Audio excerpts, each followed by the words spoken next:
Oke, assalamualaikum warahmatullahi wabarakatuh teman-teman semuanya. Apa kabar? Semoga dalam keadaan sehat walafiat semua ya. Oke, ini gue pengen bikin konten tentang cacing rambut ya. Jadi salah satu pakan yang menurut gue susah untuk dicari sekarang ya, itu adalah cacing rambut. Ya mungkin gue nggak tahu ya.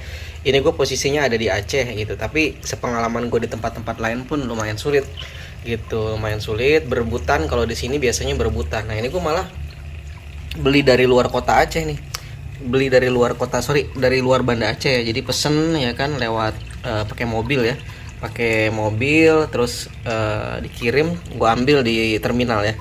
Jadi ini terbatas banget memang. Nah tapi ini pakan yang menurut gue ya bisa jadi apa namanya, pakan yang penting banget nih, apalagi untuk pembesaran ya. Jadi cacing rambut ini buat pembesaran menurut pengalaman gue cepet banget ya. Kalau untuk ikan-ikan yang masih burayak-burayak, udah agak gede dikit, bukaan mulutnya udah cukup tuh biasanya gue pakein cacing rambut, terus gue potong-potong. Jadi gue ambil cacing rambutnya, terus gue potong-potong ya kan, biar dia nggak ada yang tersedak ya, nggak ada yang nyangkut-nyangkut. Gue potong-potong. Setelah gue potong-potong, terus nanti gue kasih. Nah itu pengalaman gue sih ya, itu bikin ikan cepet banget gede, cepet banget memang. Nah tapi itu gue pakai buat jadi nih biasanya gue pakai buat kalau untuk pembesaran, plus gue pakai juga ketika kondisinya lagi bermasalah ya. Jadi kutu air nggak ada, terus apalagi jentik nggak ada karena lagi hujan terus kan, di Aceh lagi hujan terus-terusan ya. Jadi gue biasanya pakai ini, pakai cacing rambut, terus gue juga pakai pelet. Jadi gue kombinasi cacing rambut pelet, cacing rambut pelet. Kalau ada yang lain gue kasih juga gitu. Dapnia juga kan kadang tidak bisa terpenuhi semuanya ya, ini dapnia kadang-kadang dapnianya juga habis gitu. Jadi memang gue pakai kombinasi. Nah salah satunya gue pakai cacing rambut. Nah terus gimana nih cara supaya si cacing rambut ini nggak cepat mati ya? Pengalaman gue gue dulu ternak dari SD ya, setiap gue beli cacing rambut mesti mati, pernah gue kasih aerator dan seterusnya. Tapi memang menurut pengalaman gue ya, untuk cacing rambut kalau kita pengen awet, kita pakai airnya mengalir. Nah ini gue pakai ya, mungkin berbagai cara teman-teman bisa pakai ya. Yang pasti kalau dari gue sih, ini gue kasih batu bata bawahnya ya. Jadi tips dari gue sih dikasih air mengalir aja. Ini gue pakai pompa ya, pakai pompa. Ini dia pompanya. Ini dia ngeluarin aliran air yang kecil sama aliran air yang besar. Yang besar gue tutup nih. Nah gue tutup yang besarnya, terus gue kasih selang kecil, gue alirin air. Jadi air ngalir terus nih, nanti airnya tumpah-tumpah ke bawah gitu ya, tumpah-tumpah ke bawah. Biarpun ada cacing rambut yang turun ya, kita ambil aja, kita ambil cacing rambutnya. Nah jadi gue kasih taruh di nampan nih, gue lubangin nih, jadi biar airnya nanti ngalir. Jadi intinya kalau pengen si cacing rambut ini awet ya, kita harus bikin taruh dia habitatnya di tempat air yang mengalir. Terserah lo mau taruh di kolam kayak mau taruh di mana kayak, yang penting air mengalir. Itu insya Allah hidup gitu. Ini air mengalir. Dan ini biasanya juga kalau gue pengen dia bener-bener sehat, nggak cepet mati, nggak ada yang mati ya, lama-lama nih dia akan menyusut nih, soalnya nih menyusut lama-lama habis gitu. Nah makanya caranya selain gue pakai air mengalir nih, kadang nih kan airnya udah butek nih, nah kadang airnya gue ganti sebagian, gue buang nih, gue ambil air sebagian, plus sambil gue saring ya, karena kemungkinan kan ada cacing-cacing rambut yang ada di sekitar bawah nih. Gue ambil, gue saring, air gue buang ya kan, terus nanti cacingnya gue masukin lagi ya kan, terus nanti gue ganti dengan air yang baru. Jadi memang airnya harus dalam kondisi bagus teman-teman. Nah ini kalau airnya jelek, mati nih cacingnya nih. Jadi nggak boleh kita biarkan berhari-hari tanpa airnya kita ganti gitu ya. Jadi cara merawat cacing rambut sih menurut gue kayak gitu, cukup dengan air yang mengalir, nggak perlu pakai aerator sih. Kalau pengalaman gue pakai aerator mati-mati juga gitu. Bisa sih pakai aerator, tapi memang mungkin harus lebih rajin lu mengganti airnya.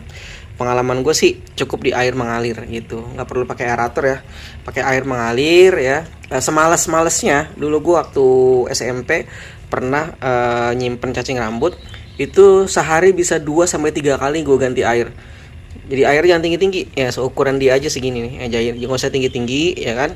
Terus airnya gue ganti, gue taruh di nampan tuh, gue ganti tiap sehari bisa 3 kali sampai 4 kali lah, semakin sering semakin bagus gitu ya. Jadi mungkin kalau manualnya begitu, kalau untuk sekedar sehari 2 hari, tapi ini kan gue pengen nyimpen sampai sebulan atau mungkin 2 bulanan ya. Jadi caranya gitu. Dan kalau lu nggak pengen menyusut juga ya, lu harus kasih pakan gitu. Nah ini karena gue belum nyiapin pakan, jadi gue pakan yang gue pakai ya ini buah pakai pepaya ya, yang agak lembut lebih enak ya, pakai pepaya dan lain sebagainya. Ini ya, kulit pisang gue iseng aja uji coba ya, biarpun bisa sebenarnya cuma lama gitu. Lebih bagus adalah sayur-sayur atau buah-buah yang sudah membusuk, yang sudah lembek banget, itu gampang untuk dicerna sama si cacing. Nah, ini kan masih keras nih sebenarnya nggak bisa. Mungkin bisa dengan cara lu rebus ya, buahnya lu rebus dulu, atau buah yang udah membusuk aja cari di pasar, sayur-sayur atau buah-buah yang sudah membusuk lu potong kecil-kecil, lu masukin ke sini. Nah, bisa gitu. Kalau mau yang lebih ribet dikit tapi bisa disimpan di freezer ya, gue dulu biasanya pakai ini, pakai ampas tahu ya. Gue pakai ampas tahu, gue fermentasi ya, gue kasih molase, gue kasih E4, gue fermentasi 3-4-5 hari. Setelah 3-4-5 hari jadi hasil fermentasinya ya kan, lu bisa cari di YouTube ya. Gue juga pernah bikin fermentasi ampas tahu, bisa cari di video gue nanti.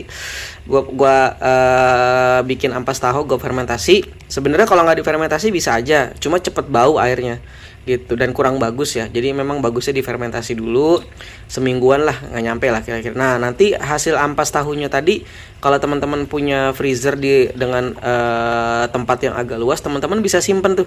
Gue pernah nyimpen sampai 6 bulan ya ampas tahunya tadi. Gue taruh di freezer, gue simpen, dan ketika gue mau pakai tinggal gue ambil aja, gue getok sedikit dalam bentuk es gitu ya, gue taruh aja di sini, plak, udah 2 hari 3 hari langsung habis tuh. Jadi ampas tahu rakus banget ya.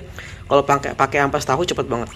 Jadi gitu teman-teman ya, tips untuk merawat si cacing rambut biar nggak cepet mati. Caranya satu adalah gunakan air mengalir gitu. Yang kedua, kalau airnya tuh udah nggak bagus, udah bau, udah jelek banget, teman-teman bisa ganti. Jadi airnya selain disirkulasi, yang kedua airnya diganti juga gitu, bisa sehari sekali, bisa 2 hari sekali ya. Kalau gue sih biar bagus gue gantinya sehari sekali biasanya, tapi sebagian aja, misalnya ambil berapa liter terus isi lagi gitu, jadi gak usah banyak-banyak gitu, kecuali kalau emang udah kotor banget. Yang ketiga, kalau pengen lebih awet lagi teman-teman, kasih makan. Nah, makanannya terserah, dari yang paling ribet ampas tahu, tapi kalau ampas tahu itu bisa kita simpen. Pengalaman gue sampai 6 bulan gue pernah nyimpen, 6 bulan gue simpen di freezer. Ketika gue mau pakai tinggal gue ambil, gue cemplungin. Kalau mau yang nggak ribet ya udah cari aja buah-buah busuk atau buah-buah yang lembek kayak pepaya gitu ya, yang udah tua banget tuh, atau pakai sayur-sayuran. Kalau mau lebih gampang si cacing yang mencerna, teman-teman alusin sama dimasak dulu, dimasak, dialusin, terus masukin ke sini gitu. Tapi ya kalau dengan yang tadi selain ampas tahu ya itu bikin kotor gitu. Jadi nanti ketika kita ngambil cacingnya tuh ada bekas-bekas sayurnya yang agak ribet, harus kita bersihin dulu. Kalau pakai ampas tahu kan enggak gitu. Oke, gitu mungkin teman-teman tips buat merawat cacing rambut supaya awet ya, supaya kita bisa awet dan bisa kita bergunakan dalam jangka waktu yang lama. Oke, terima kasih, semoga bermanfaat. Yuk, assalamualaikum warahmatullahi wabarakatuh.